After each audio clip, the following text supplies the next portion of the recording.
Today, Wetlands Hands On went to the Wells Trailhead located off of Galleria Drive in Henderson. Wells Trailhead is one of the most beautiful parts of Clark County Wetlands Park. And it's a place we like to come out to clean up. We'll walk along the trailhead. We had several teams split up to cover different areas of the trailhead. Is there any small rocks or anything? One team used rakes to remove rock and debris.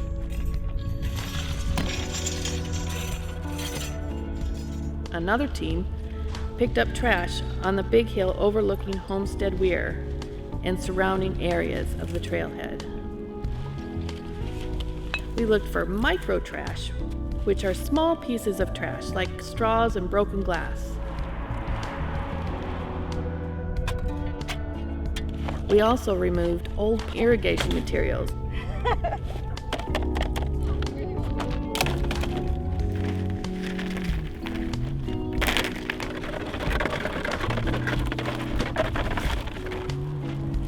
There were people walking on the trails thanking us for the work we were doing to help the Wells Trailhead stay clean and beautiful. You too can help by volunteering at Clark County Wetlands Park. Use the park. So I want to say a big thank you to you as well. And the weather was great.